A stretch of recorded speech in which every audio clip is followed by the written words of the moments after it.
Construire une maison à faible consommation d'énergie, tant dans sa construction que dans son fonctionnement à venir, c'était le souhait de notre petite famille de 4 personnes. Aussi, lorsque nous avons pu accéder à un terrain nu, toutes les options de construction étaient à notre portée. Notre seule envie, claire, vivre dans une maison en bois, pour la beauté et l'aspect chaleureux du matériau, mais aussi pour ses excellentes performances.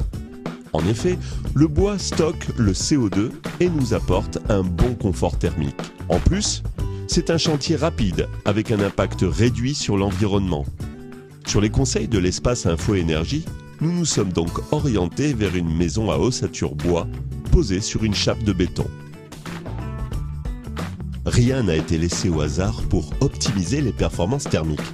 Nous avons veillé à optimiser l'orientation de la maison au sud pour récupérer un maximum d'énergie solaire, tout en veillant au confort d'été avec des avancées de toit. Les toits sont prévus pour être végétalisés et contribueront à réduire les pertes de chaleur. Toutes les fenêtres de la maison sont en double vitrage. Les murs, d'une épaisseur de 27 cm, sont isolés par de la fibre de bois de 12 cm. Pour les sols, nous avons placé du liège. Enfin, tous les plafonds sont isolés avec 30 cm de ouate de cellulose. Côté consommation d'énergie, nous avons là aussi fait des choix. L'intégralité des pièces, y compris la buanderie et les salles de bain, ont été équipées de larges fenêtres murales ou de fenêtres de toit pour limiter au maximum l'utilisation de l'électricité pour l'éclairage en pleine journée.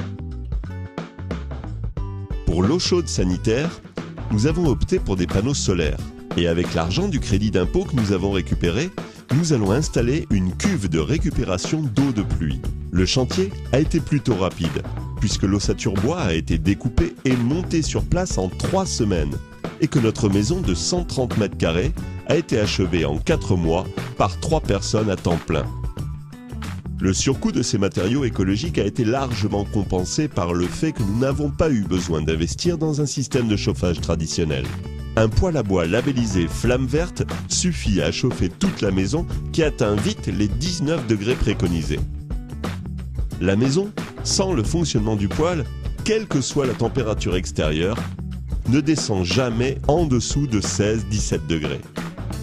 Au total, cette maison réalisée en autoconstruction nous a coûté 150 000 € hors terrain. Finalement, pas plus cher qu'une maison classique. En plus, elle permet de réaliser à l'avenir de sérieuses économies puisque sa consommation annuelle se résume uniquement à moins de 3 stères de bois pour le chauffage en hiver et 4000 kWh d'électricité pour toute l'année. La pointe de la production d'eau chaude solaire est compris dans cette consommation électrique de 4000 kWh annuels.